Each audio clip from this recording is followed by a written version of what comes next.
On n'est pas sorti de l'auberge. Un petit mystère créé spécialement pour les apprenants de français. Écrit par Geneviève de Fontaine. Bonjour et bienvenue dans cette petite histoire de ski disparu et d'expressions françaises. On n'est pas sorti de l'auberge est une comédie romantique et un petit mystère chaleureux, créé spécialement pour les apprenants de français. L'objectif est d'enrichir votre vocabulaire avec des expressions authentiques, ces petites phrases que les Français utilisent tous les jours, mais qu'on ne trouve pas toujours dans les manuels. Les expressions idiomatiques sont souvent perçues comme difficiles car elles ne se traduisent pas littéralement. Mais n'est-ce pas exactement ce qui les rend si savoureuses? Elles donnent vie à la langue et vous feront sonner comme un vrai francophone. Dans cette histoire, vous suivrez Claudette, une comptable lyonnaise à la retraite, très organisée et un peu trop sûre d'elle, qui part apprendre à skier dans les Alpes. Quand ses skis disparaissent mystérieusement, elle se lance dans une enquête avec l'aide de Gaspard, un moniteur de ski charmant et patient. Mais le vrai mystère est peut-être plus simple qu'elle ne le pense. Au début de chaque chapitre, vous trouverez des expressions clés avec leur signification. Ces phrases reviendront dans l'histoire, vous permettant de les voir en contexte et de comprendre intuitivement quand et comment les utiliser. N'hésitez pas à lire l'histoire plusieurs fois. La première fois, pour le plaisir de découvrir ce qui arrive à Claudette et ses skis, et les fois suivantes pour prêter attention aux expressions. Vous verrez qu'elles deviendront progressivement naturelles et vous commencerez à les reconnaître et même à les utiliser dans vos conversations. Alors, installez-vous confortablement avec un chocolat chaud ou une tisane et plongez dans cette enquête où les malentendus, les faux suspects et les surprises s'expriment tous avec des expressions bien françaises. Bonne lecture et bon apprentissage. Chapitre 1. Il fait un froid de canard. Claudette sait qu'elle rêve, mais elle ne veut pas encore se réveiller. Elle fait un rêve magnifique. Dans ce rêve, elle est dans son ancien bureau à Lyon et tout est parfait. Les dossiers sont rangés par ordre alphabétique, les stylos sont alignés sur son bureau. Son ordinateur fait un petit bruit satisfaisant pour annoncer un nouvel email. Elle voit avec intérêt que c'est un message du directeur financier. Madame Moreau, dit le message, vous aviez raison. Il y avait bien une erreur de 0,02 € dans le budget du trimestre. Nous vous devons des excuses. Vous êtes la meilleure comptable de France. Claudette sourit dans son sommeil. Évidemment qu'elle avait raison. Elle a toujours raison. Les chiffres ne mentent pas. Et Claudette Moreau ne fait pas d'erreur. Elle se tourne vers la fenêtre de son bureau pour admirer Lyon, sa belle ville logique et bien organisée. Mais quelque chose ne va pas. Il y a de la neige, beaucoup de neige. Et pourquoi son bureau bouge-t-il? Et c'est quoi ce bruit de moteur? Elle ouvre les yeux. Elle n'est pas à Lyon. Elle est dans un bus froid qui sent le diesel et les sandwichs au jambon. Dehors, par la fenêtre, il y a des montagnes énormes couvertes de neige, des arbres blancs, un ciel gris. La neige est partout. Ma parole, pense-t-elle, qu'est-ce que j'ai fait? Lodge des étoiles, terminus, annonce le chauffeur. Claudette se lève lentement. Ses jambes sont raides après 5 heures de voyage. Elle prend son sac, vérifie qu'elle a son téléphone, son portefeuille et sa liste de choses à faire. Elle a toujours une liste. Puis elle descend du bus. Le froid lui coupe le souffle. « Oh là là !» murmure-t-elle. « Il fait un froid de canard. » Elle a 63 ans, elle vient de Lyon et elle n'a jamais skié de sa vie. Pourquoi est-elle là? À cause d'un livre stupide de développement personnel que sa nièce lui a offert pour son anniversaire. Osez vivre. 30 jours pour transformer votre vie. Le chapitre 7 disait qu'il faut faire quelque chose qui vous fait peur. Claudette a réfléchi longtemps à cette question. Qu'est-ce qui lui fait peur? Les erreurs de calcul? Non, ça l'énerve, mais ça ne lui fait pas peur. Les retards? Pareil. Les gens qui ne répondent pas aux emails? Insupportable, mais pas effrayant. Et puis elle a trouvé perdre le contrôle. Claudette aime le contrôle. Elle en a besoin. Pendant 32 ans, elle a travaillé comme comptable et elle aimait ce travail parce que les chiffres sont logiques. Les chiffres ne font pas de surprise. Toute sa vie, elle a tout organisé, tout prévu, tout vérifié. Et le ski? Le ski, c'est le chaos. La vitesse, la glace, la gravité. C'est faire confiance à son corps au lieu de faire confiance à son cerveau. Donc la voilà dans les Alpes en janvier pour apprendre à skier. Elle regrette déjà un peu. Un jeune homme prend sa valise et la guide vers la réception. Le lodge est joli, Claudette doit l'admettre. Il y a une grande cheminée où le feu crépite doucement et des fauteuils confortables qui ont l'air très doux. Ça sent le pain et le chocolat chaud. Bienvenue au lodge des étoiles, dit la réceptionniste avec un grand sourire. Vous êtes Madame Moreau? Claudette hoche la tête. Oui, j'ai réservé une chambre au 2e étage, côté montagne. La réceptionniste tape sur son ordinateur et son sourire diminue un peu. Ah, je vois votre réservation, madame, mais il y a eu un petit changement. Votre chambre est au 3e étage. Claudette ne dit rien pendant un moment. J'ai demandé le 2e étage. Oui, je comprends, mais... Dans mon email du 15 novembre, j'ai spécifié le 2e étage. J'ai la confirmation, je peux vous la montrer. Elle commence déjà à chercher dans son sac. Madame, je suis vraiment désolée. La chambre du 2e a un problème de chauffage, mais celle du 3e est très belle. Elle a la même vue et elle est plus grande. Claudette s'arrête. Combien plus grande? 5 mètres carrés peut-être? Ce n'est pas parfait, mais 5 mètres carrés, c'est 5 mètres carrés. Bon, d'accord, mais j'ai des questions. Les oreillers, ils sont hypoallergéniques, synthétiques ou en plumes? La réceptionniste cligne des yeux. Je ne suis pas sûre, je peux demander. Et les draps? Quel est le nombre de fils? Le nombre de... Pour la qualité du tissu, c'est important pour la peau. La réceptionniste regarde son collègue. Son collègue regarde le plafond. Je vais me renseigner, madame.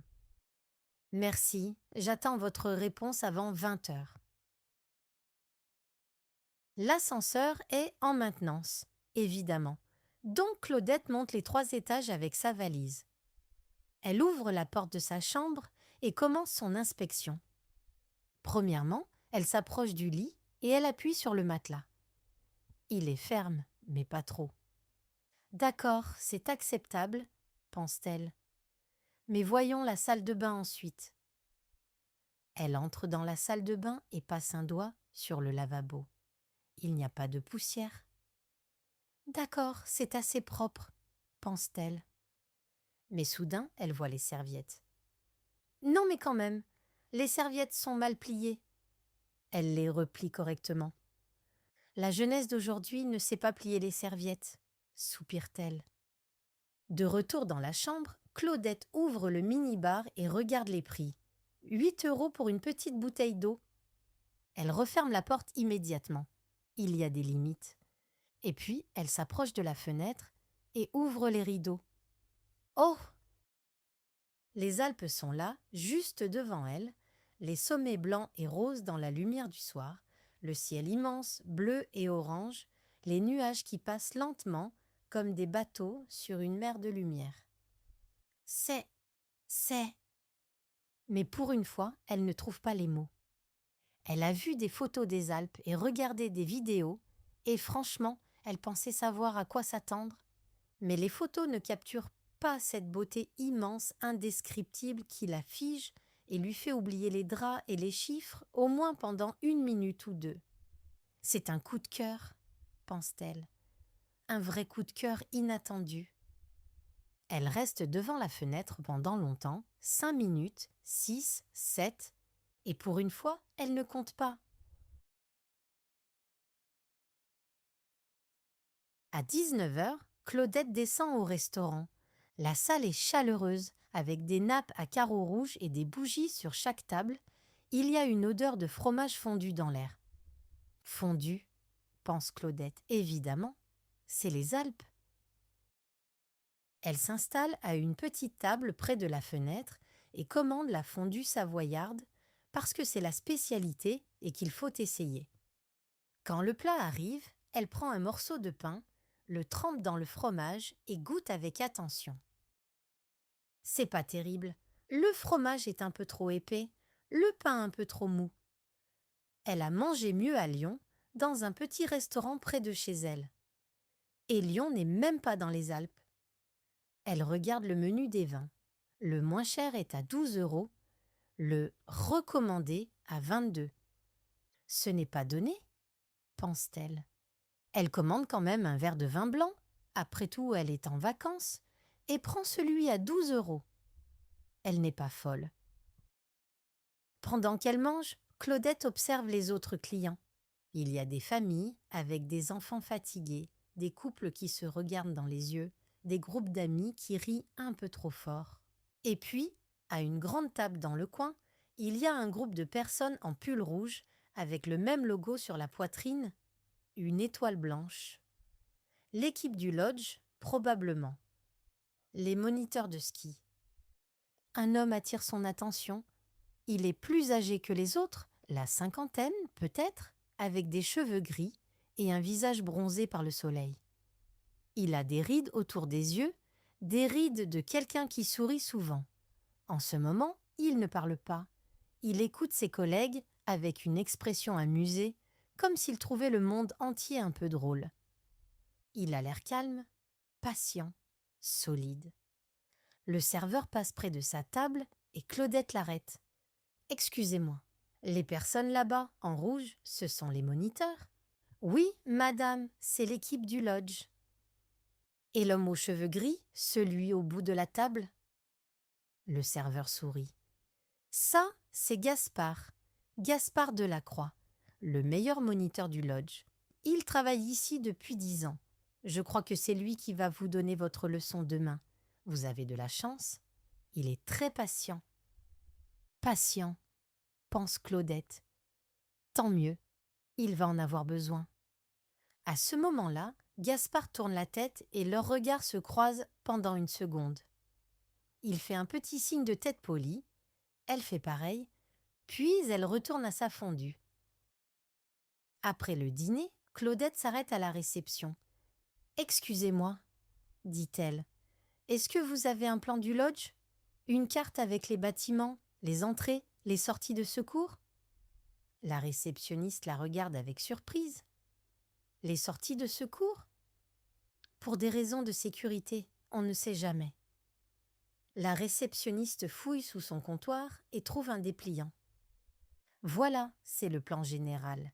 Le lodge principal, le restaurant, les chalets, les pistes. Parfait, merci. Claudette prend le plan et va s'installer dans un fauteuil près de la cheminée. Elle commande une tisane, 8 €, c'est pas donné non plus, et déplie le plan sur ses genoux. Elle l'étudie comme un général étudie une carte de bataille. Le bâtiment principal avec ses 2 entrées, est et ouest, le restaurant au rez-de-chaussée, les chambres aux étages, les 3 chalets séparés, la salle des équipements et l'infirmerie.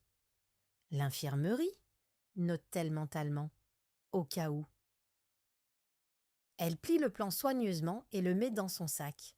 Demain, elle sera prête. À 22h, Claudette est dans sa chambre, en pyjama, coton, 300 fils apportés de Lyon. Elle a brossé ses dents pendant exactement 2 minutes et réglé son réveil pour 6h. Avant de se coucher, elle va à la fenêtre une dernière fois et ouvre les rideaux. Les montagnes sont noires maintenant, des silhouettes immenses contre le ciel, et au-dessus, il y a des étoiles. Des centaines, des milliers peut-être. À Lyon, on ne voit jamais autant d'étoiles. Malgré tout, c'est vraiment un coup de cœur, pense-t-elle. Elle ferme les rideaux et se couche. Demain, elle va skier pour la première fois de sa vie. Elle va probablement tomber, avoir l'air ridicule et détester chaque minute. Mais ce soir, devant ces montagnes et ces étoiles, elle se sent un peu courageuse.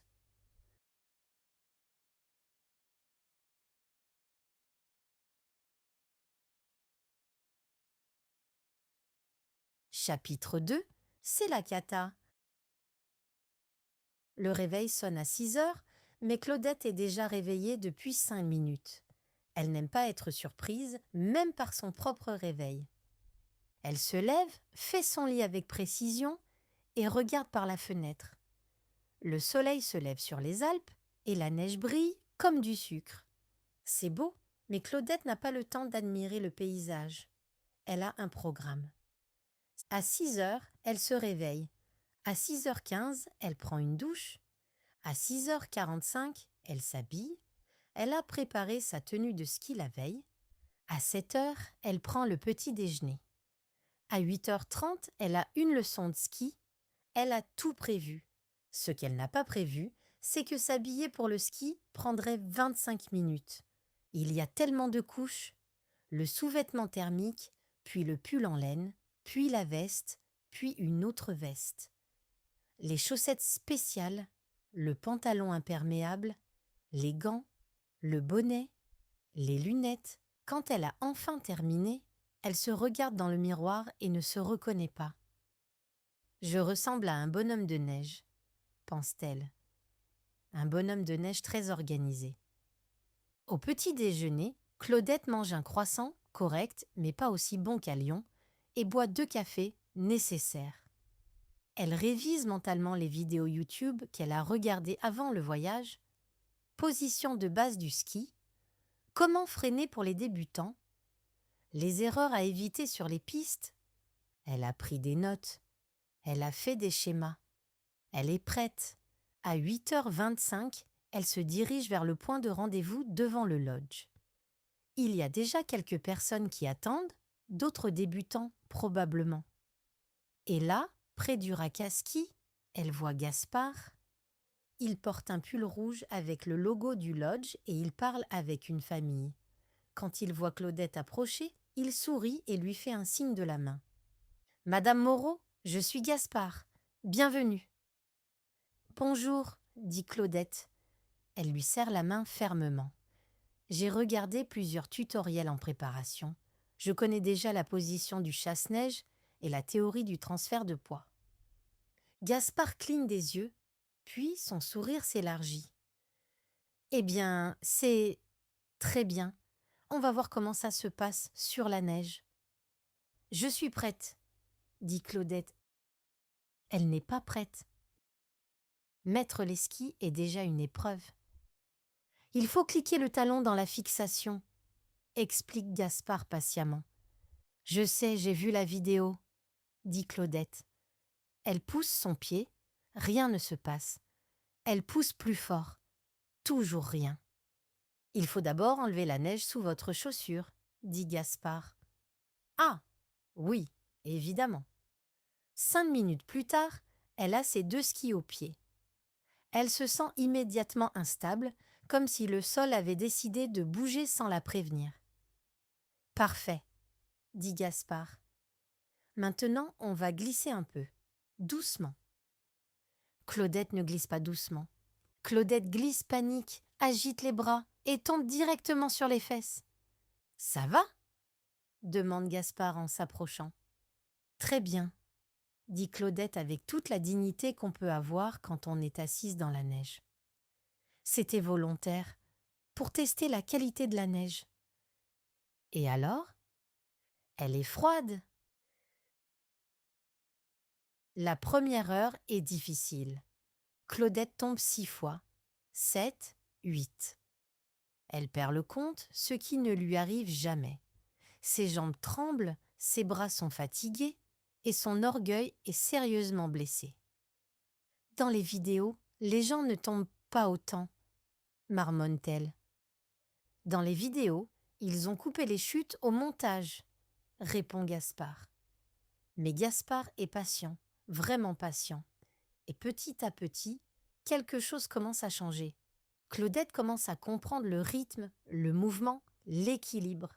Ce n'est pas logique comme les chiffres, mais ce n'est pas complètement chaotique non plus. Et puis, il y a un seul moment, vers la fin de la leçon, où tout s'aligne. Elle glisse en chasse-neige sur une petite pente, elle tourne légèrement à gauche puis à droite, et pendant 5 secondes, peut-être 6, elle ne pense à rien, elle ne calcule pas, elle ne planifie pas, elle ne s'inquiète pas. Elle skie. Voilà, s'exclame Gaspard. Vous voyez, vous avez compris. Claudette s'arrête en bas de la pente, un peu brusquement, mais elle s'arrête, et elle sent quelque chose d'étrange sur son visage. Un sourire usage. Ce n'était pas horrible, admet-elle. Gaspard rit. Quel compliment! Allez, on va déjeuner. Vous l'avez mérité. Il se dirige vers le restaurant du lodge, ski sur l'épaule. Enfin, Gaspard porte ses skis sur l'épaule avec élégance. Claudette porte les siens comme on porte un animal dangereux qu'on ne veut pas réveiller. Quand ils arrivent devant le bâtiment, Claudette sent soudain une urgence. « Une seconde, dit-elle. Il faut que j'aille aux toilettes. Tout de suite. »« D'accord, je vais nous trouver une table, » dit Gaspard. Claudette pose ses skis contre le mur près de la porte, vérifie qu'ils sont bien stables et se dépêche d'entrer. Elle traverse le vestibule rapidement et trouve les toilettes. Quelques minutes plus tard, elle ressort, soulagée et prête pour un bon repas chaud. Elle pousse la porte vitrée, sort dans le froid et se dirige vers l'endroit où elle a laissé ses skis. Ils ne sont pas là. Elle regarde à gauche, à droite, par terre, contre le mur. Rien. Mais elle sent la panique monter. Je les ai mis là, juste là. Elle vérifie encore. Et encore. Mais il n'y a pas de skis. Pas les siens, en tout cas. Non, mais c'est pas possible, murmure-t-elle. Puis, plus fort, c'est pas possible. Un couple qui passe la regarde avec inquiétude. Elle ne les remarque même pas. Elle retourne à l'intérieur, traverse le restaurant à grands pas et trouve Gaspard qui est en train de commander. « On m'a volé mes skis !» annonce-t-elle. Gaspard lève les yeux de la carte. « Pardon ? Mes skis, ils ont disparu. Je les ai posés contre le mur il y a 3 minutes et maintenant ils ne sont plus là. »« Vous êtes sûr que… » ?»« Évidemment que je suis sûre. Je suis comptable. J'ai passé 32 ans à traquer des erreurs de centimes. Je sais où j'ai mis mes skis. » Gaspard pose la carte calmement. « D'accord, allons voir. » Ils sortent ensemble et Claudette lui montre l'endroit exact où elle a posé ses skis. C'était là, contre ce mur, à côté de cette porte. Gaspard regarde autour de lui. « Et vous n'avez vu personne ? » ?»« Non, j'étais aux toilettes pendant 3 minutes. Quelqu'un les a volés en 3 minutes. » Gaspard a l'air pensif, mais pas alarmé. Claudette trouve ça irritant. « Vous ne comprenez pas, » dit-elle. « C'est la cata, une vraie cata. Ces skis sont des locations haut de gamme. Ils coûtent une fortune. »« On va les retrouver, » dit Gaspard calmement. « Comment ? Le voleur est probablement déjà sur les pistes ? Ou dans sa voiture ? » Madame Moreau. Gaspard la regarde avec ses yeux calmes et patients. « On va les retrouver. Mais d'abord, on va manger quelque chose. »« Manger ? Manger ? Mes skis ont disparu et vous voulez manger ? » ?»« Oui, parce qu'on ne peut pas réfléchir correctement quand on a faim. » Claudette veut protester, mais son estomac choisit ce moment précis pour faire un bruit très fort. « C'est la galère, » soupire-t-elle. « C'est vraiment la galère. »« Je sais, » dit Gaspard. « Allez, venez, on va prendre un chocolat chaud et quelque chose à manger. » Claudette hésite. Le chocolat chaud est à 9 €. C'est pas donné. Gaspard sourit. Je vous l'offre. Vous n'êtes pas obligé de... Madame Moreau, on vous a peut-être volé vos skis. Je pense que vous méritez un chocolat chaud gratuit. Elle le regarde un moment, puis elle soupire. Bon, d'accord, mais seulement parce que c'est une urgence. Évidemment, dit Gaspard. Une urgence. Il tient la porte ouverte pour elle, et malgré tout, malgré les skis disparus, malgré la catastrophe, Claudette sent quelque chose de chaud dans sa poitrine. Et ce n'est pas encore le chocolat. C'est l'altitude, pense-t-elle. Ou peut-être l'indigestion. Tout ce mouvement sur les skis, ça ne peut pas être bon pour l'estomac.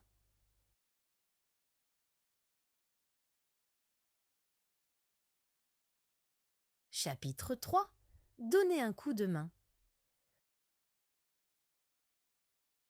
Le chocolat chaud est délicieux, Claudette doit l'admettre, même si elle ne le dit pas à voix haute. Elle le boit lentement, les mains autour de la tasse chaude, et elle essaie de se calmer. Ça ne marche pas très bien. Donc, récapitulons, dit-elle. J'ai posé mes skis contre le mur à 12h47. Je suis allée aux toilettes. Je suis revenue à 12h50, peut-être 12h51, et les skis avaient disparu. C'est un résumé très précis, dit Gaspard. Je suis comptable, j'étais comptable, se corrige-t-elle. Les résumés précis, c'est ma spécialité. Gaspard hoche la tête et prend une gorgée de son café. Il a l'air calme, comme s'il discutait de la météo et non d'un crime. Vous n'avez pas l'air très inquiet, remarque Claudette. Je réfléchis. À quoi? À qui aurait pu prendre vos skis et pourquoi? Claudette le regarde avec méfiance. Maintenant qu'elle y pense, c'est un peu étrange qu'il soit si calme, non? Et il était juste là, devant le lodge, quand elle est sortie. Il savait exactement où elle avait laissé ses skis. Il aurait pu... Non. C'est ridicule. Pourquoi un moniteur de ski volerait-il des skis? Il a probablement accès à tous les skis qu'il veut. Mais quand même. Claudette note mentalement de ne pas éliminer complètement cette possibilité. « Je veux vous aider, » dit Gaspard. « Mes leçons sont finies pour la journée, je suis libre tout l'après-midi. Si vous voulez, je peux vous donner un coup de main pour chercher. Je connais tout le monde ici. Le personnel, les habitués, les autres moniteurs. » Claudette hésite. D'un côté, elle préfère travailler seule. Elle a toujours préféré travailler seule. Les autres gens font des erreurs, oublient des détails, compliquent les choses. D'un autre côté, elle ne connaît personne ici. Elle ne sait même pas où se trouve le bureau de la sécurité. Et Gaspard a l'air sincère, avec ses yeux calmes et son sourire patient. « D'accord, » dit-elle finalement. « Ça marche, mais je dirige l'enquête. » « Évidemment, » dit Gaspard. « C'est votre enquête. » Et je veux interroger tout le monde qui était dans le vestibule entre 12h45 et 12h55. Ça marche. Et je vais prendre des notes. Je n'en attendais pas moins. Claudette sort un petit carnet de son sac. Elle a toujours un carnet sur elle, on ne sait jamais, et un stylo bleu. Elle ouvre le carnet à une page vierge et écrit en haut, en lettres majuscules, « Suspect ». Elle souligne le mot 2 fois. Gaspard regarde par-dessus son épaule. « Vous avez déjà des suspects ?»« Pas encore, mais ça va venir. » Elle tapote le stylo contre la page. « Qui travaillait dans le restaurant ce midi ?»« Sophie était à l'accueil, je crois, et il y avait 2 serveurs, Thomas et Marie. En cuisine, il y avait... » « Attendez, attendez !» Claudette écrit furieusement. « Sophie, Thomas, Marie, cuisine. Qui ? Je ne suis pas sûre, il faudrait demander. » Alors on va demander. Elle se lève, son chocolat chaud à moitié terminé. Gaspard regarde la tasse avec un peu de regret. Il n'a même pas fini son café, mais il se lève aussi. On commence par qui? Demande-t-il. Par l'accueil. Cette Sophie, elle a une vue sur les deux portes, non? Je crois oui. Alors elle a peut-être vu quelque chose, ou quelqu'un. Sophie est une jeune femme d'environ 25 ans, avec des cheveux blonds attachés en queue de cheval et un sourire professionnel. Quand Claudette et Gaspard s'approchent du comptoir, elle lève les yeux de son ordinateur. « Bonjour, je peux vous aider ?» « Oui, » dit Claudette, « j'ai des questions. » Le sourire de Sophie devient un peu incertain. « Des questions sur un vol ? Mes skis ont été volés il y a environ 45 minutes, devant ce restaurant, et je voudrais savoir si vous avez vu quelque chose de suspect. » Sophie cligne des yeux. « Un vol ? Oh là là, je suis vraiment désolée. Mais non, je n'ai rien vu de particulier. C'était l'heure du déjeuner, il y avait beaucoup de monde. » Claudette écrit dans son carnet « Sophie, rien vu, beaucoup de monde. » Est-ce que quelqu'un est entré ou sorti avec des skis pendant cette période? Des skis? Sophie réfléchit. Tout le monde entre et sort avec des skis, madame. C'est une station de ski. Claudette sent son œil gauche trembler légèrement, un signe de stress qu'elle déteste. Je comprends, dit-elle avec une patience forcée. Mais est-ce que quelqu'un vous a semblé pressé? Nerveux? Suspect? Non, pas vraiment, je suis désolée. Claudette écrit, témoin peu utile. Merci pour votre temps, dit Gaspard avec un sourire chaleureux. Sophie lui sourit en retour, un vrai sourire, pas le sourire professionnel, et Claudette remarque qu'elle rougit un peu. Intéressant. Gaspard a un certain effet sur les gens, apparemment. Claudette range cette observation dans un coin de sa tête et passe au témoin suivant. Thomas, le serveur, est un jeune homme nerveux avec des lunettes et une tache de sauce sur son tablier. Quand Claudette commence à lui poser des questions, il devient encore plus nerveux. « Je n'ai rien volé !» dit-il immédiatement. Claudette hausse un sourcil. « Je n'ai pas dit que vous aviez volé quelque chose. »« Non, non, je sais, mais… » Il s'essuie les mains sur son tablier. « C'est juste que vous avez l'air très sérieuse. »« Je suis sérieuse. Mes skis ont disparu. »« Oui, bien sûr, c'est terrible, mais je n'ai rien vu, je le jure. J'étais en cuisine la plupart du temps. » « La plupart du temps ?» Claudette se penche en avant. « Pas tout le temps. »« Eh bien, je suis sortie une fois pour… »« Pourquoi ? » ?»« Pour prendre l'air. Juste 2 minutes. »« À quelle heure ? » ?»« Je ne sais pas exactement, peut-être. » »« Vous ne savez pas ? » Claudette écrit dans son carnet. « Thomas. » Nerveux. Dehors à une heure inconnue. Suspect possible. Gaspard pose une main sur le bras de Claudette. Un geste léger, presque imperceptible. « Thomas, » dit-il calmement, « est-ce que tu as vu des skis posés contre le mur près de la porte? Des skis rouges et blancs ?» Thomas réfléchit. « Peut-être. Il y avait des skis quelque part, je crois. Mais je n'ai pas fait attention. »« C'est bon, merci. » Claudette veut poser plus de questions, mais Gaspard la guide doucement vers la sortie. « Il cache quelque chose, » murmure-t-elle. « Il est juste timide, » dit Gaspard. « Et vous êtes un peu… intense. »« Intense ? Je suis méthodique. »« Bien sûr, méthodique. » Ils interrogent ensuite Marie, serveuse, très bavarde, n'a rien vu, mais a beaucoup d'opinions sur tout, puis 2 clients qui étaient assis près de la fenêtre, un couple allemand qui ne parle pas très bien français et qui semble confus par toute la situation. Personne n'a rien vu, personne n'a rien entendu. Les skis ont simplement disparu. « C'est impossible, » dit Claudette en regardant son carnet. Les objets ne disparaissent pas comme ça. Quelqu'un a pris ses skis. Quelqu'un qui était là, dans ce vestibule, il y a moins d'1 heure. C'est possible, dit Gaspard. Possible ? C'est certain. Il la regarde avec une expression qu'elle ne peut pas tout à fait identifier. De l'amusement ? De la sympathie ? Quelque chose d'autre ? Vous savez, dit-il, j'aime bien votre détermination. Claudette ne sait pas quoi répondre à ça. Elle sent ses joues devenir un peu chaudes.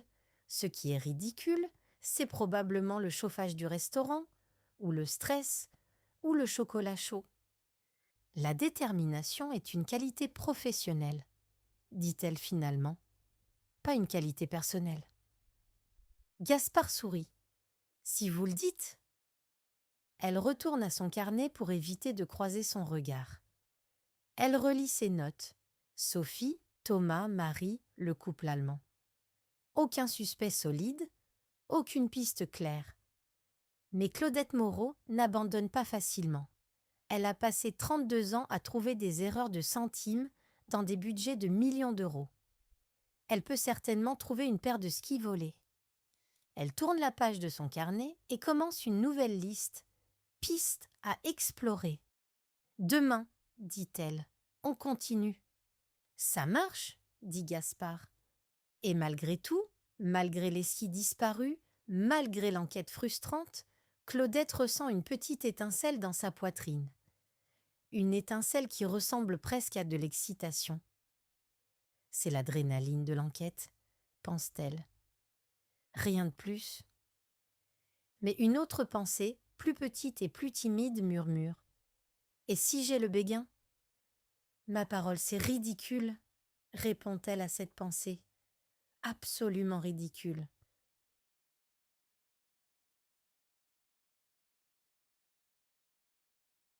Chapitre 4. Rentrer dans le vif du sujet. Après une pause café, Claudette est prête à continuer. Elle consulte son carnet et fait une liste des personnes qu'elle n'a pas encore interrogées. Il y a le responsable de la salle des équipements, dit-elle, et cette femme que Marcel a mentionnée, celle qui cherchait son mari. Marcel travaille juste à côté, dit Gaspard. On commence par lui ? Marcel est un jeune homme d'environ 20 ans avec des cheveux en désordre et un air perpétuellement inquiet.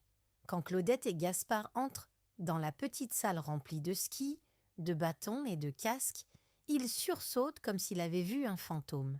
« Oh, bonjour, je peux vous aider ?» « Oui, » dit Claudette. Elle s'approche du comptoir et pose ses 2 mains à plat sur la surface, comme elle faisait autrefois quand elle interrogeait des collègues sur des irrégularités budgétaires. « Je vais aller droit au but, mes skis ont été volés et je veux savoir si vous avez des informations. » Marcel pâlit visiblement. « Volés ? Oh non, c'est terrible, mais je ne sais rien, je vous assure. » Où étiez-vous entre 12h45 et 13h ? Ici, j'étais ici, je suis toujours ici. Il fait un geste vers la salle. C'est mon travail, je range les équipements, je vérifie les locations, Est-ce que quelqu'un est venu vous voir pendant cette période ? Marcel réfléchit, son front plissé par l'effort. Il y avait un groupe d'étudiants, je crois. Ils voulaient louer des snowboards, et une dame qui cherchait son mari, et peut-être… Attendez. Claudette sort son carnet. Un groupe d'étudiants. Combien ? 4, 5 ? Je ne suis pas sûre. Vous n'êtes pas sûre. Elle écrit Marcel. Incertain sur les détails. Mémoire douteuse. Et cette dame qui cherchait son mari, elle avait l'air comment ? Normal ? Cheveux bruns ? Je ne sais pas, je n'ai pas fait attention. Claudette soupire. Personne ne fait attention à rien dans cet endroit. Marcel ? dit Gaspard d'une voix douce. Est-ce que quelqu'un t'a demandé quelque chose d'inhabituel hier ? Ou est-ce que tu as vu quelqu'un avec des skis qui ne semblaient pas être les siens ? Marcel secoue la tête. Non, rien d'inhabituel. Je suis vraiment désolée. Claudette le regarde pendant un long moment. Il a l'air sincère et terrifié. Elle décide qu'il n'est probablement pas le voleur. Il est trop nerveux pour être un bon criminel. Merci pour votre temps, dit-elle. Si vous vous souvenez de quelque chose, n'importe quoi, contactez-moi immédiatement. Oui, madame. Bien sûr, madame. En sortant de la salle des équipements, Claudette consulte son carnet. Il a mentionné une dame qui cherchait son mari, dit-elle. Il faut la trouver. Comment? On ne sait même pas à quoi elle ressemble. Cheveux bruns, c'est un début. Gaspard la regarde avec une expression amusée. Claudette, il y a probablement 50 femmes aux cheveux bruns dans ce lodge. C'est la première fois qu'il l'appelle par son prénom. Elle ne sait pas quoi en penser, alors elle décide de l'ignorer. Alors on va toutes les interroger, dit-elle. Toutes les 50? S'il le faut. Heureusement, ils n'ont pas besoin d'aller aussi loin. En traversant le hall principal, Claudette remarque une femme assise près de la cheminée, un livre à la main. Elle a des cheveux bruns, un air distrait et, c'est le détail important, elle porte un badge du lodge qui dit « Brigitte, chambre 412 ». « Elle », dit Claudette. Brigitte est une femme d'une 50aine d'années, avec des lunettes de lecture et un sourire aimable. Quand Claudette s'approche, elle lève les yeux de son livre, un roman policier, ironiquement. « Bonjour. »« Bonjour, madame. Je m'appelle Claudette Moreau. J'enquête sur un vol qui a eu lieu hier dans le vestibule du restaurant. On m'a dit que vous étiez dans les environs à ce moment-là. » Brigitte cligne des yeux. « Un vol? Oh mon Dieu, qu'est-ce qui a été volé? » « Mes skis. »« Vos skis, c'est terrible. » Elle pose son livre. « Mais attendez, comment savez-vous que j'étais là? » « Le responsable des équipements vous a vu. Vous cherchiez votre mari, apparemment. »« Ah oui, c'est vrai. » Brigitte rit. « Mon mari se perd tout le temps. Je passe la moitié de mes vacances à le chercher. Hier, il était censé me retrouver pour déjeuner à 12h30 et à 1h moins le quart, je le cherchais encore. » Claudette note cette information. « Et pendant que vous le cherchiez, avez-vous vu quelque chose d'inhabituel? Quelqu'un avec des skis? Quelqu'un qui avait l'air pressé ou nerveux? » Brigitte réfléchit. « Non, je ne crois pas, mais je ne faisais pas vraiment attention. Je cherchais juste Philippe. Je l'ai trouvé au bar, finalement. » Elle lève les yeux au ciel. « Évidemment. » « À quelle heure l'avez-vous trouvé? »« Oh, vers 1h, peut-être. Je ne sais pas exactement. » Claudette écrit « Brigitte. » Chercher son mari, distraite, pas de témoignage utile. « Merci, dit-elle. Si vous vous souvenez de quelque chose, je vous contacterai immédiatement, termine Brigitte avec un sourire. J'espère que vous retrouverez vos skis. C'est vraiment une situation terrible. On n'avance pas, dit Claudette en s'asseyant lourdement sur un banc dans le hall. Gaspard s'assoit à côté d'elle. On élimine des possibilités. C'est aussi une forme de progrès. Ce n'est pas du progrès, c'est du surplace. Elle feuillette son carnet avec frustration. Sophie n'a rien vu. Thomas est nerveux mais probablement innocent. Marie est bavarde mais inutile. Le couple allemand ne comprenait même pas mes questions. Marcel a une mémoire de poisson rouge. Et Brigitte cherchait son mari. Il reste les étudiants, dit Gaspard. Marcel a mentionné un groupe d'étudiants, non? Claudette relève la tête. C'est vrai. Où peut-on les trouver? À cette heure-ci? Probablement au café ou sur les pistes.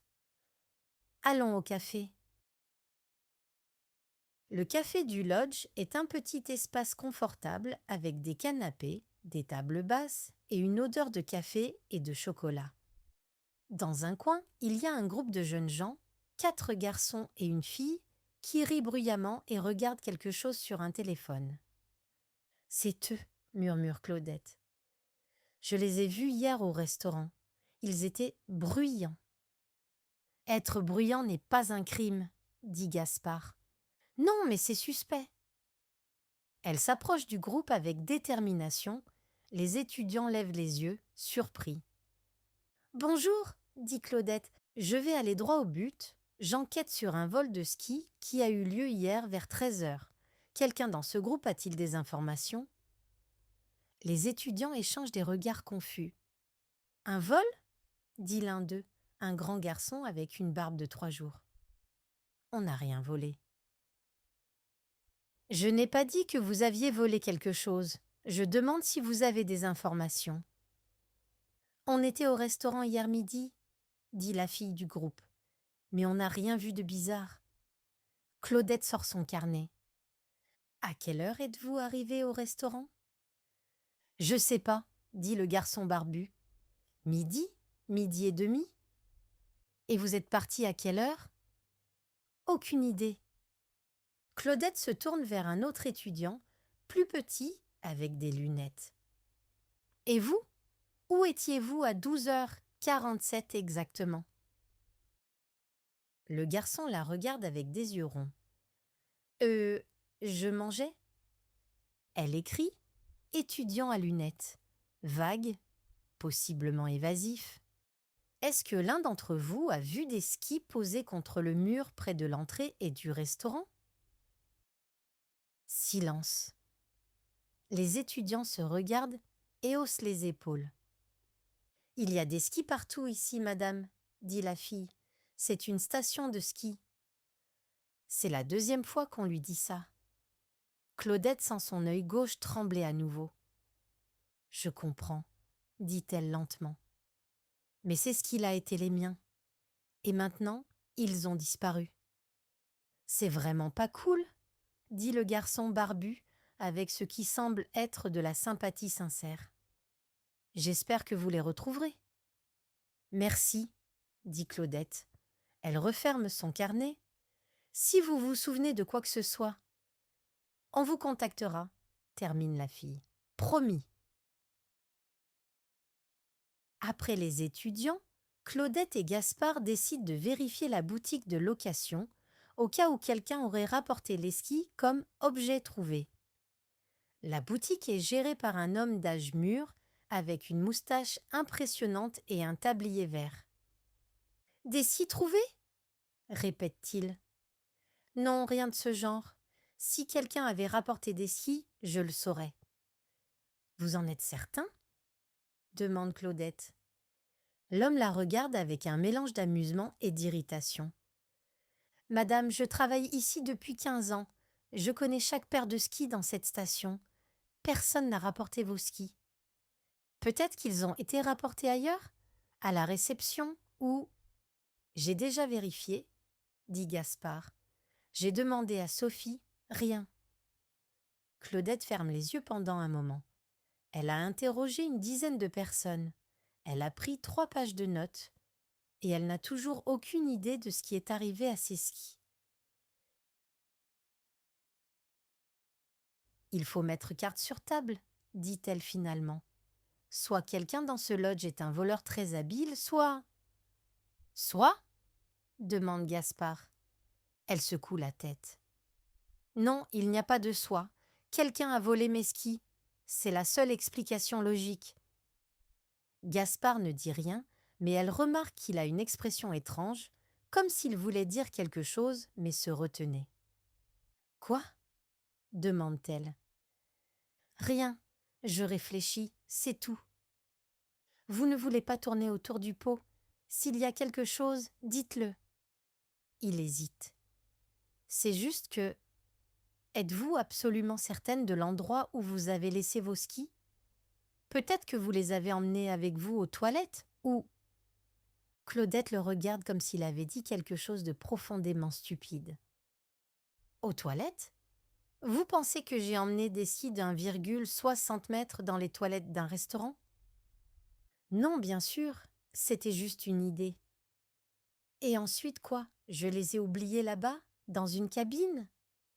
Non, j'ai 63 ans, Gaspard. J'ai toute ma tête. Je sais où j'ai mis mes skis. D'accord, dit Gaspard.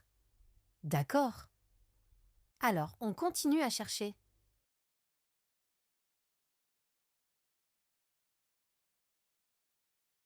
Chapitre 5, il n'y a pas photo. En sortant de la boutique de location, Claudette est frustrée.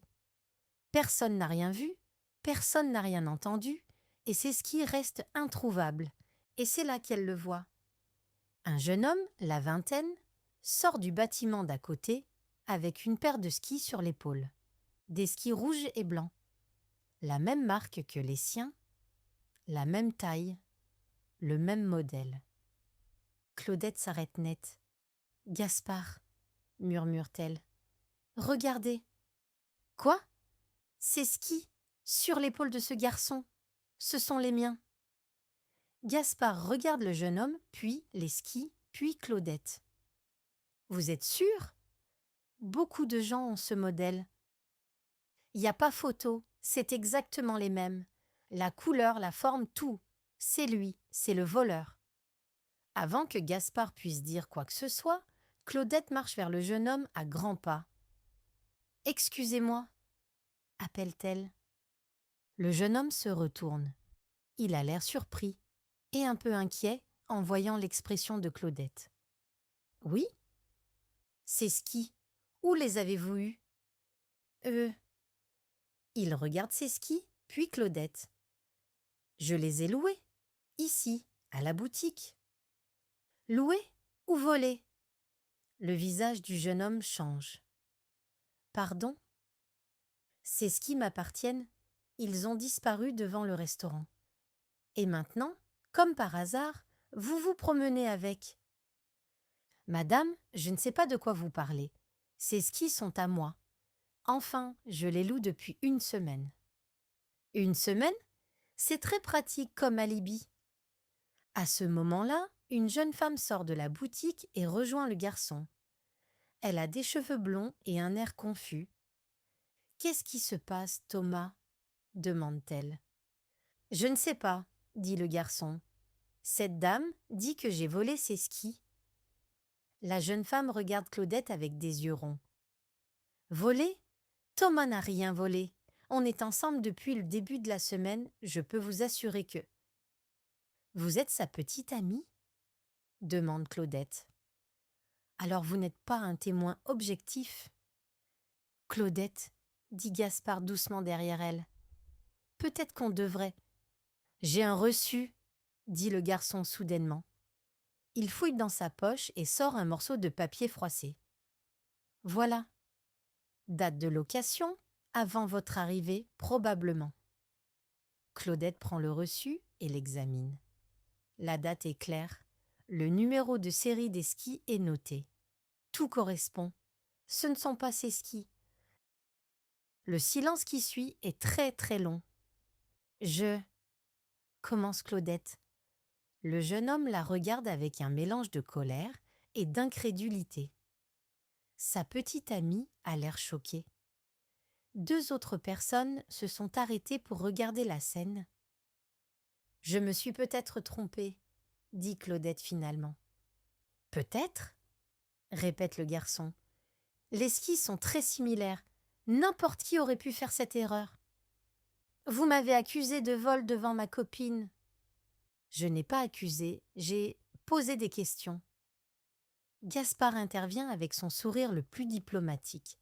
« Je suis vraiment désolée pour ce malentendu.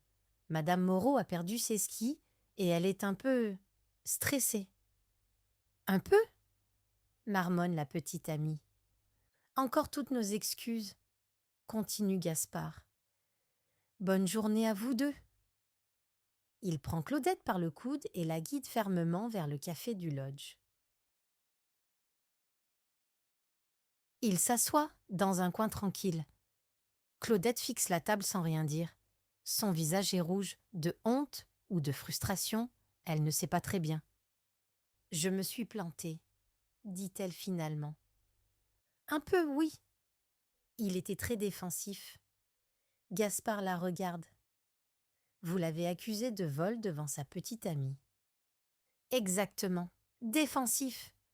Claudette. Elle soupire. D'accord, je me suis plantée. Complètement plantée. Un serveur s'approche et Gaspard commande 2 vins chauds sans demander l'avis de Claudette. Elle ne proteste pas. Elle n'a pas l'énergie. J'étais sûre que c'était lui, dit-elle. Les skis étaient identiques, absolument identiques. C'est un modèle populaire. Je sais, maintenant je sais. Elle se frotte les yeux. Je déteste me tromper. Tout le monde se trompe parfois. Pas moi, enfin, rarement. Elle le regarde. Vous pensez que je suis ridicule ? Gaspard réfléchit un moment avant de répondre. Je pense que vous êtes déterminé et passionné et que vous n'aimez pas quand les choses ne sont pas sous votre contrôle. C'est une façon polie de dire que je suis ridicule. Non, c'est une façon honnête de dire que je vous trouve intéressante. Claudette ne sait pas quoi répondre à ça. Heureusement, le serveur arrive avec les vins chauds et elle peut cacher son trouble en prenant une gorgée. Le vin est chaud et sucré avec un goût de cannelle et d'orange. C'est réconfortant. J'ai l'impression de m'être fait avoir, dit-elle après un moment. Quelqu'un a pris mes skis et cette personne gagne. Elle gagne chaque jour un peu plus. Vous n'avez pas été roulé, dit Gaspard. Vous avez juste pas encore trouvé la solution. C'est la même chose. Non. La différence, c'est que vous n'avez pas abandonné. Elle le regarde par-dessus sa tasse. Il a de la mousse de vin chaud sur la lèvre supérieure. C'est ridicule et un peu charmant. Vous êtes très optimiste, dit-elle, et vous êtes très pessimiste. On s'équilibre. Ils finissent leur vin chaud en silence. Un silence confortable, pour une fois. Claudette sent la tension dans ses épaules diminuer un peu. J'ai un petit creux, admet-elle finalement. La honte, ça creuse. Gaspard rit. On partage une tartiflette ? Une tartiflette entière, c'est trop pour une personne, mais partagée. Elle fait semblant de réfléchir. D'accord, mais seulement parce que c'est économique. Évidemment, économique. Il fait signe au serveur et Claudette se surprend à sourire. Un petit sourire, presque invisible, mais un sourire quand même. Elle s'est trompée aujourd'hui. Elle a accusé un innocent. Elle n'a toujours aucune idée de ce qui est arrivé à ses skis, mais étrangement, assise là avec Gaspard et un vin chaud, elle ne se sent pas si mal.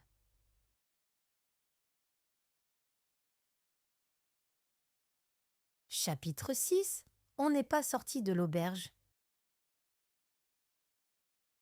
La tartiflette est terminée, les vins chauds aussi, mais ni Claudette ni Gaspard ne semblent pressés de partir. Dehors, le soleil commence à descendre derrière les montagnes. Le ciel devient rose et orange. Le café s'est vidé un peu, les skieurs sont rentrés se doucher avant le dîner. Et c'est calme, presque intime. « Bon, » dit Claudette en regardant son carnet. Récapitulons. J'ai interrogé Sophie, Thomas, Marie, Marcel, Brigitte, le couple allemand, les étudiants, le gérant de la boutique et un innocent que j'ai accusé à tort devant sa petite amie. C'est une liste impressionnante. Et je n'ai rien trouvé. Elle ferme le carnet avec un soupir. On n'est pas sorti de l'auberge. Gaspard sourit. C'est le cas de le dire. On est littéralement dans une auberge. Ce n'est pas drôle ? C'est un peu drôle. Elle le regarde, prête à protester, mais elle sent le coin de sa bouche se lever malgré elle. D'accord, c'est un peu drôle. Le serveur passe et Gaspard commande 2 cafés. Claudette n'a pas dit qu'elle voulait un café, mais elle ne proteste pas. Elle commence à s'habituer à sa façon de prendre soin des gens sans faire de bruit. Vous savez, dit Gaspard, vous ne m'avez jamais dit pourquoi vous êtes venu ici, dans les Alpes. Pour apprendre à skier à 63 ans. Claudette hésite. C'est une question personnelle, et elle n'aime pas beaucoup les questions personnelles. Mais Gaspard a passé toute la journée à l'aider, à supporter ses interrogatoires, à s'excuser auprès des gens qu'elle a offensés. Il mérite peut-être une réponse honnête. C'est à cause d'un livre, dit-elle finalement. Un livre ? Un livre de développement personnel. Ma nièce me l'a offert pour mon anniversaire. Elle lève les yeux au ciel. Osez vivre. 30 jours pour transformer votre vie. Et ce livre vous a dit de faire du ski ? Non, le chapitre 7 disait de faire quelque chose qui me fait peur. Elle prend une gorgée du café que le serveur vient d'apporter. J'ai réfléchi longtemps. Qu'est-ce qui me fait vraiment peur ? Et j'ai réalisé que c'était perdre le contrôle, ne pas savoir ce qui va se passer. Gaspard hoche la tête lentement. Et le ski, c'est ça pour vous ? Le ski, c'est la gravité, la vitesse, la glace. C'est faire confiance à son corps au lieu de faire confiance à son cerveau. Elle hausse les épaules. Ça me terrifiait. Et maintenant ? Maintenant, mes skis ont disparu, donc la question ne se pose plus. Il rit. Vous savez ce que je veux dire. Claudette réfléchit. Maintenant, c'est moins terrifiant. Un peu. Elle le regarde. Mais en fait, ce n'était pas vraiment le ski qui me faisait peur. Ah non ? Non, c'était… Elle cherche le mot juste. Me détendre, prendre du recul, ne rien faire. Ne rien faire vous fait peur ? Vous ne comprenez pas. Pendant 32 ans, j'ai travaillé, tous les jours. J'avais des objectifs, des deadlines, des responsabilités. J'étais toujours sous l'eau, toujours occupée, toujours en train de courir après quelque chose. Et puis, du jour au lendemain, plus rien. La retraite. La retraite. Elle prononce le mot comme si c'était une maladie. Tout le monde me disait « Tu vas enfin pouvoir te reposer, voyager, profiter de la vie. » Mais je ne sais pas comment faire ça. Je ne l'ai jamais appris. Gaspard ne dit rien pendant un moment. Il la regarde avec une expression qu'elle ne peut pas tout à fait déchiffrer, de la compréhension, peut-être, ou de la reconnaissance. « Je comprends, » dit-il finalement. « Vraiment ? » ?»« Vraiment. » Il prend une gorgée de café et Claudette sent qu'il va lui raconter quelque chose. Elle attend. « Avant d'être moniteur de ski, dit-il, je travaillais à Paris, dans un cabinet de conseil. » Claudette cligne des yeux. « Vous ? Consultant ? Ça vous surprend ? » ?»« Franchement, oui, vous avez l'air tellement. » Elle cherche le mot. « Détendu. » Maintenant, oui. Mais à l'époque, j'étais exactement comme vous décrivez. Toujours sous l'eau, toujours stressée, toujours en train de courir. Je travaillais 60 heures par semaine, je dormais mal, je ne voyais jamais mes amis. Il regarde par la fenêtre. Et un jour, j'ai eu un problème de santé. Rien de grave, mais assez pour me faire peur. Qu'est-ce que vous avez fait ? J'ai démissionné. Comme ça ? Comme ça. J'ai vendu mon appartement, j'ai pris ma voiture et je suis venue ici, dans les Alpes. Pour une semaine au début.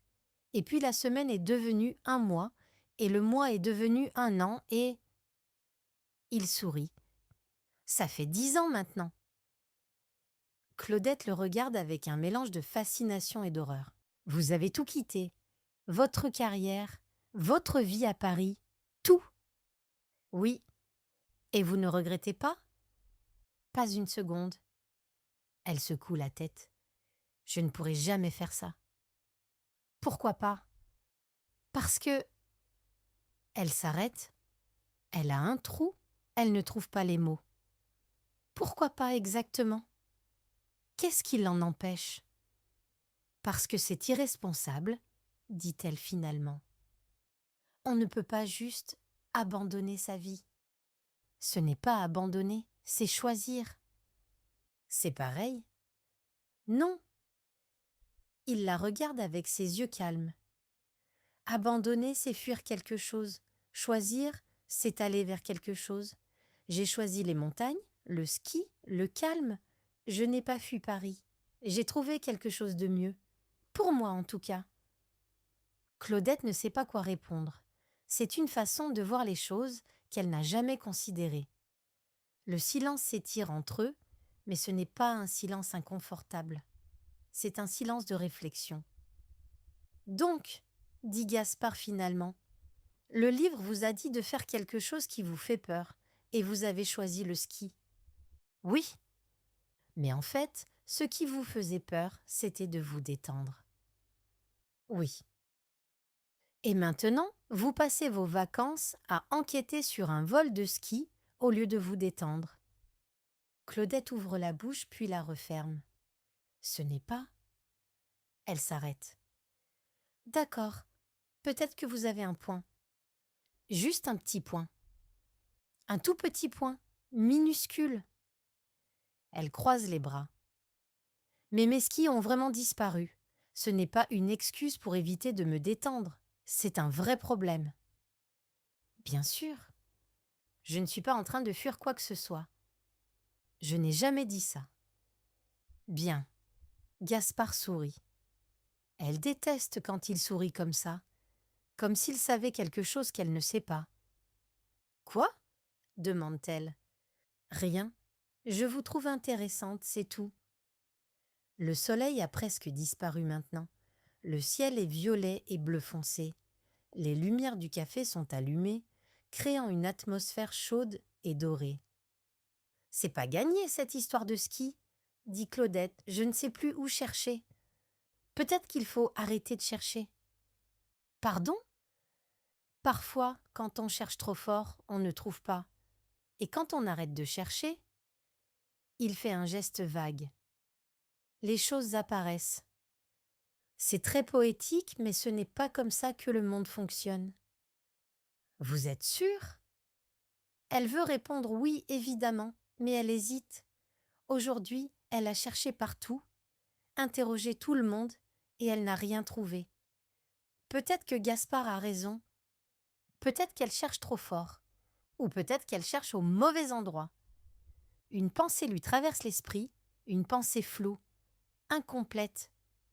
Quelque chose qu'elle a oublié ou qu'elle n'a pas remarqué. Mais quand elle essaie de l'attraper, elle disparaît. « J'ai un trou !» dit-elle, frustrée. « Il y a quelque chose, je le sens, mais je n'arrive pas à mettre le doigt dessus. »« Ça viendra, » dit Gaspard. « Demain, peut-être, après une bonne nuit de sommeil. »« Demain !» Elle soupire. « D'accord, demain. » Ils se lèvent et sortent du café ensemble. L'air est froid, mais pas désagréable. Il y a des étoiles qui commencent à apparaître. « Merci, » dit Claudette, « pour aujourd'hui, pour m'avoir aidée et supportée. » C'était un plaisir. J'ai accusé un innocent de vol. C'est vrai. Et j'ai traité tout le monde comme des suspects. Aussi vrai. Et je n'ai pas trouvé mes skis. Pas encore. Elle le regarde. Vous êtes très patient. C'est mon métier. J'enseigne à des débutants. J'ai l'habitude des gens qui tombent et qui se relèvent. Il sourit.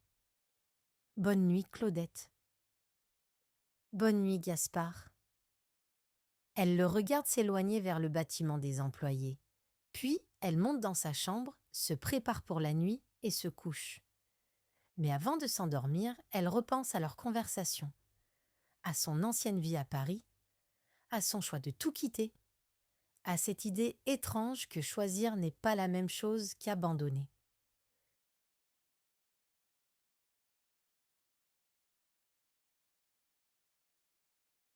Chapitre 7. Découvrir le poteau rose. Claudette se réveille avant son réveil, comme d'habitude, mais ce matin, quelque chose est différent. Elle reste allongée dans son lit, les yeux ouverts, et elle réfléchit. Il y a toujours ce trou dans sa mémoire, cette chose qu'elle sent mais qu'elle n'arrive pas à attraper. C'est comme avoir un mot sur le bout de la langue, sauf que ce n'est pas un mot, c'est une image, ou un détail, ou quelque chose qu'elle a vu sans vraiment le voir. Peut-être que j'ai vu le voleur, pense-t-elle. Peut-être que je l'ai croisé sans le reconnaître. Dans le vestibule, ou aux toilettes, ou... Elle n'arrive pas à se rappeler, mais c'est peut-être ça, la clé, un visage qu'elle a vu sans vraiment regarder. Claudette repasse les événements dans sa tête, la leçon de ski, l'arrivée au restaurant, l'urgence d'aller aux toilettes, les skis posés contre le mur, la porte, les toilettes, la sortie, les skis disparus. Quelque chose ne va pas dans cette séquence, quelque chose qu'elle a manqué. Elle se lève, s'habille rapidement et décide de descendre avant le petit déjeuner. Elle a besoin de voir le vestibule encore une fois. Peut-être que si elle retrace ses pas exactement, elle trouvera ce qui lui échappe. Le restaurant est calme à 7 heures, il est à peine 7 heures et la plupart des clients dorment encore. Elle pousse la porte et sort dans l'air froid du matin. Elle regarde le mur à côté de la porte. Rien. Évidemment, rien. Elle a déjà regardé 100 fois. Elle reste là un moment, les bras croisés, frustrée. Et puis une pensée lui traverse l'esprit. Le restaurant a 2 entrées. Elle le sait, elle a étudié le plan du lodge le premier soir. L'entrée ouest, côté parking, et l'entrée est, côté piste de ski. Côté piste de ski, elle est arrivée au restaurant après sa leçon. Après avoir skié. Elle venait des pistes. Donc elle est entrée par. Claudette sent son cœur s'accélérer. Elle rentre dans le restaurant, traverse la salle rapidement et sort par l'autre porte, l'entrée est. Le soleil du matin illumine les pistes au loin, et là, contre le mur extérieur, exactement où elle les avait laissés, ses skis. Claudette reste immobile. Ils sont là. Ils ont toujours été là. Pendant 2 jours, elle a cherché du mauvais côté du bâtiment. Elle s'approche lentement, comme si les skis risquaient de disparaître à nouveau. Elle les touche. Ils sont froids. Ils sont réels. Elle était à côté de la plaque depuis le début. Elle reste là pendant une longue minute. Elle ne bouge pas. Elle ne parle pas.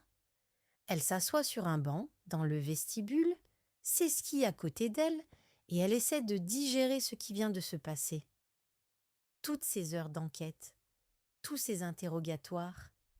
Sophie, Thomas, Marie, Marcel, Brigitte, les étudiants, le couple allemand, le pauvre garçon qu'elle a accusé devant sa petite amie. Elle s'est pris la tête pendant 2 jours entiers. Et pourquoi? Pour rien. Il n'y avait pas de voleur. Il n'y avait pas de crime. Il y avait juste Claudette Moreau, ancienne comptable, qui s'était trompée de porte. Toutes mes théories, murmure-t-elle, tirées par les cheveux, du début à la fin. Elle repense à tout ce qu'elle a dit à Gaspard. Je suis comptable, je ne fais pas d'erreur. Je sais où j'ai mis mes skis. Évidemment que je suis certaine. Elle a envie de disparaître sous terre. Claudette? Elle lève la tête. Gaspard est là, dans l'entrée du vestibule, un café à la main. Il la regarde avec surprise. « Qu'est-ce que vous faites là si tôt ?» Et... Il s'arrête. Il voit les skis. Ce sont... Oui. Mais où? Ils étaient de l'autre côté du bâtiment. Depuis le début, je suis sortie par la mauvaise porte. Gaspard ouvre la bouche puis la referme. « Oh !» dit-il. « Oui. » Il s'assoit à côté d'elle sur le banc. Pendant un moment, personne ne parle. « Donc, dit-il finalement, il n'y avait pas de voleur. »« Non. »« Et tous les gens que vous avez interrogés ? » « Innocents, tous. y compris le garçon avec la petite amie. Claudette ferme les yeux. S'il vous plaît, ne me rappelez pas ça. Elle entend un bruit étrange à côté d'elle. Elle ouvre les yeux et voit que Gaspard est en train de rire. Pas un petit rire poli, un vrai rire, profond qui lui fait plisser les yeux.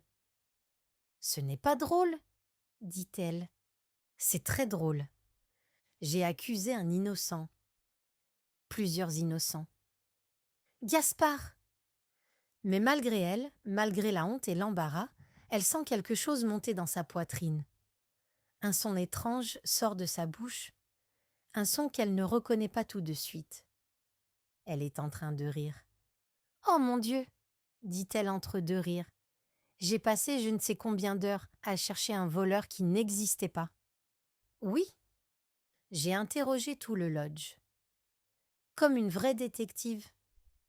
J'ai pris des notes, j'ai fait une liste de suspects. Une liste très détaillée. » Ils rient ensemble maintenant, assis sur ce banc dans le vestibule vide, avec les skis de Claudette posés à côté d'eux, comme une preuve silencieuse de son erreur monumentale.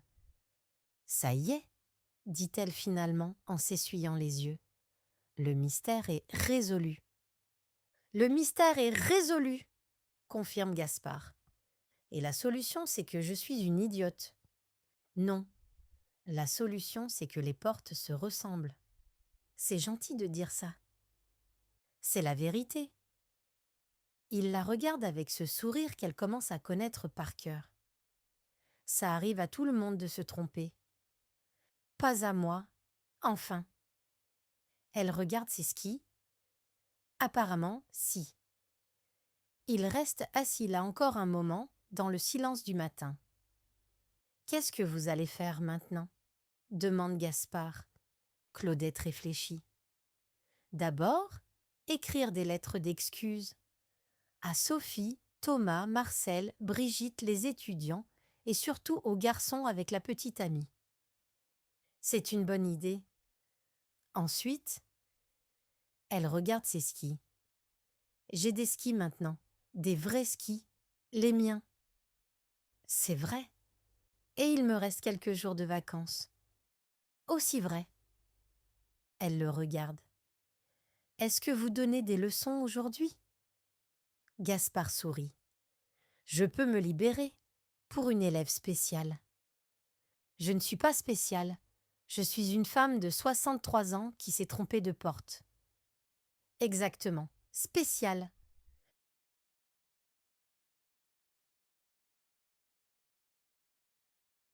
Chapitre 8. Sauver les meubles. Après le petit déjeuner, Claudette s'installe dans un coin tranquille du hall avec son carnet, un stylo et une pile de petites cartes qu'elle a achetées à la boutique du lodge. Elle a des excuses à écrire. La première carte est pour Sophie, la réceptionniste. « Chère Sophie, je vous prie d'accepter mes excuses pour mon comportement des derniers jours. Mes skis n'ont pas été volés, je les avais simplement perdus. Merci pour votre patience. Cordialement, Claudette Moreau. » Elle relit la carte. C'est un peu raide, mais c'est sincère. Elle passe à la suivante. Pour Thomas, le serveur nerveux. « Cher Thomas, je m'excuse de vous avoir interrogé comme un suspect. Vous n'avez rien fait de mal. J'espère que je ne vous ai pas causé trop de stress. Cordialement, Claudette Moreau. » Pour Marcel. « Cher Marcel, je suis désolée pour mes questions insistantes. Vous faites un excellent travail à la salle des équipements. Cordialement, Claudette Moreau. » Pour Brigitte. « Chère Brigitte, merci d'avoir répondu à mes questions avec gentillesse. J'espère que vous avez retrouvé votre mari plus facilement que j'ai retrouvé mes skis. Cordialement, Claudette Moreau. » Pour les étudiants, elle écrit une seule carte. « Chers étudiants, je m'excuse de vous avoir dérangé pendant votre séjour. Vous n'étiez pas suspect, je m'étais simplement trompée de porte. Bonnes vacances. » Cordialement, Claudette Moreau. Et finalement, la plus difficile, la carte pour le jeune homme qu'elle a accusé devant sa petite amie. Elle reste longtemps devant cette carte, le stylo en l'air.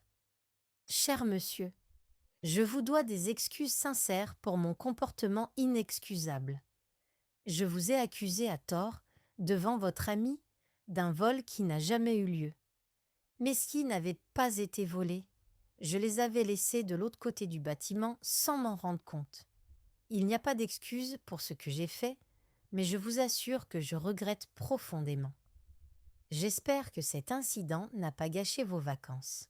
Avec mes excuses les plus sincères, Claudette Moreau. PS, vos skis sont très beaux. Elle relit le post-scriptum. Est-ce que c'est trop? Probablement. Elle le laisse quand même. Distribuer les cartes est une opération délicate. Claudette se glisse dans le lodge comme une espionne très repentante, et dépose les cartes une par une. Elle laisse celle de Sophie à la réception quand personne ne regarde.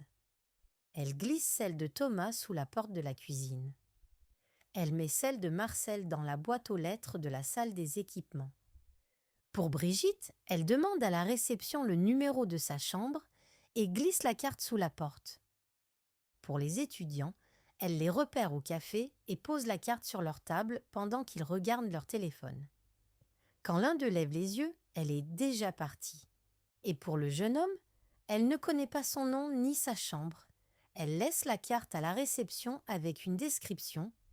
Le jeune homme avec des skis rouges et blancs et une petite amie blonde. Il comprendra. La réceptionniste la regarde avec une expression étrange, mais elle prend la carte. « Voilà », murmure Claudette en sortant du hall. « J'ai sauvé les meubles, plus ou moins. » Gaspard l'attend devant le rack à skis, ses propres skis sur l'épaule. « Les lettres sont distribuées ?» demande-t-il. « Toutes. Comment vous vous sentez ?» Claudette réfléchit. Légère, un peu ridicule, mais légère. C'est bien légère. Il lui tend ses skis, ses vrais skis, ceux qu'elle a enfin retrouvés. Prête pour une vraie leçon, elle prend les skis. Ils sont froids dans ses mains, mais familiers maintenant. Prête. La leçon est différente cette fois. Ce n'est pas parce que Claudette est devenue une bonne skieuse, elle tombe encore plusieurs fois, mais parce que quelque chose a changé dans sa tête. Elle ne calcule plus chaque mouvement. Elle n'analyse plus chaque erreur. Elle essaie tout simplement. Vous êtes plus détendue aujourd'hui, remarque Gaspard après qu'elle a réussi une descente presque parfaite. C'est peut-être parce que je n'ai plus de crime à résoudre. Ou peut-être parce que vous avez arrêté de vous prendre la tête. Elle veut protester, mais il n'a pas tort. Pendant 2 jours, elle a été obsédée par ses skis, par son enquête, par son besoin d'avoir raison. Et maintenant que tout ça est terminé, elle se sent libre. C'est un sentiment étrange, pas désagréable. Elle tombe encore une fois, mais cette fois, au lieu de se relever immédiatement avec frustration, elle reste assise dans la neige pendant un moment. « Ça va ?» demande Gaspard en s'approchant. « Oui. » Elle regarde autour d'elle, les montagnes, le ciel bleu, la neige qui brille au soleil. « C'est beau, non ?» ?»« Très beau. » Il reste là un moment, assis côte à côte à regarder les montagnes. C'est silencieux et paisible, et Claudette pense que c'est peut-être la première fois depuis des années qu'elle ne fait absolument rien, et que ça ne la dérange pas. En fin d'après-midi, il s'installe sur la terrasse du lodge avec 2 vins chauds. Le soleil commence à descendre et le ciel devient rose et doré. « J'ai eu du bol finalement, » dit Claudette. « Du bol ? Vous avez passé 2 jours à chercher des skis qui n'avaient pas bougé. » « Oui, mais… » Elle cherche ses mots. « Si je n'avais pas perdu mes skis, je n'aurais pas passé 2 jours à enquêter avec vous. J'aurais juste… skié, toute seule, sans parler à personne. » Gaspard sourit. « Alors c'était un coup de chance ? » Le mauvais sens de l'orientation? Ne poussez pas. Il rit, elle aussi. Le vin chaud est parfait, sucré, épicé, réconfortant. Claudette le boit lentement, en regardant les montagnes changer de couleur. « Je pense que je vais revenir, dit-elle. L'année prochaine, peut-être. »« Ah oui? Il faut bien que j'apprenne à skier correctement. Et puis… » Elle regarde son vin chaud. C'est un coup de cœur, cet endroit. Un vrai. Elle lève les yeux. Gaspard la regarde avec cette expression qu'elle commence à bien connaître. Amusée, tendre, patiente. Je vous garderai une place dans mon cours. C'est présomptueux. C'est optimiste. C'est la même chose. Non. Il sourit. La différence, c'est l'intention. Elle secoue la tête, mais elle sourit aussi. Le soleil disparaît derrière les montagnes et les étoiles commencent à apparaître. La terrasse se vide peu à peu, mais Claudette et Gaspard restent là, leur tasse vide devant eux. Claudette sort son carnet de son sac. Gaspard la regarde avec surprise. « Oh non, dit-il. Vous rouvrez l'enquête ? » ?»« Non, je la ferme, officiellement. » Elle ouvre le carnet à la page des suspects et la montre à Gaspard. Il lit la liste à voix haute. Sophie, Thomas, Marie, Marcel, Brigitte, les étudiants, le couple allemand, le garçon au ski rouge. Il la regarde. Vous avez vraiment soupçonné tout le monde. J'étais minutieuse. Vous étiez terrifiante. Elle prend son stylo et trace une grande ligne à travers toute la liste. Puis, en dessous, elle écrit quelque chose. Gaspard se penche pour lire. Leçon apprise, il y a 2 portes. C'est tout ? Demande-t-il. 2 jours d'enquête, et c'est la seule leçon. Claudette réfléchit un moment. Puis, elle ajoute une 2e ligne. Gaspard lit encore et vérifiez le plan avant d'accuser les gens de vol. C'est plus complet, dit-elle. C'est un bon conseil pour la vie en général. Elle ferme le carnet et le remet dans son sac. Bon, dit-elle. Mon train part demain matin. Il faut que je fasse ma valise. Je vous accompagne jusqu'au hall. Ils se lèvent et marchent ensemble vers l'entrée du lodge. L'air est froid, mais Claudette ne le remarque pas vraiment. À la porte du hall, il s'arrête. « Alors ?» dit Gaspard. « L'année prochaine ? » « Peut-être, s'ils n'ont pas changé les portes du restaurant. Je demanderai au directeur de mettre des panneaux. Porte Est et porte Ouest, avec des flèches. » Très drôle. Il sourit, elle aussi. Il y a un moment de silence. Puis, Gaspard ouvre les bras légèrement. On se fait la bise ? Ou c'est trop familier pour une relation élève-professeur ? Ils se font la bise, 2 fois à la française, et Claudette sent ses joues devenir un peu chaudes. C'est le froid, pense-t-elle. Ou le vin chaud. Vous savez, dit Gaspard, je sais que vous êtes à la retraite, mais je pense que vous feriez une excellente détective si vous cherchez une 2e carrière. Claudette le regarde. Vous vous moquez de moi. Pas du tout. Vous êtes minutieuse, déterminée, et vous n'abandonnez jamais. J'ai interrogé tout le lodge pour rien. Oui, mais très méthodiquement. Elle lève les yeux au ciel, mais elle sourit. On ne sait jamais, dit-elle. À l'année prochaine, Gaspard. À l'année prochaine, Claudette. Elle entre dans le lodge sans se retourner. Mais si Gaspard pouvait voir son visage, il verrait quelque chose d'étonnant. Claudette Moreau qui sourit. Et qui, pour une fois, ne se demande pas pourquoi.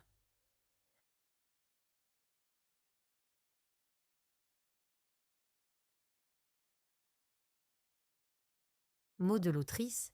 Merci infiniment d'avoir lu On n'est pas sorti de l'auberge. J'espère que vous avez passé un bon moment avec Claudette, Gaspard et tous ces suspects innocents. Si cette histoire vous a plu, n'hésitez pas à découvrir les autres livres du catalogue Parlez-vous romance. Chaque histoire est conçue pour vous aider à progresser en français tout en vous divertissant, que ce soit avec le subjonctif, le passé composé ou d'autres expressions du quotidien.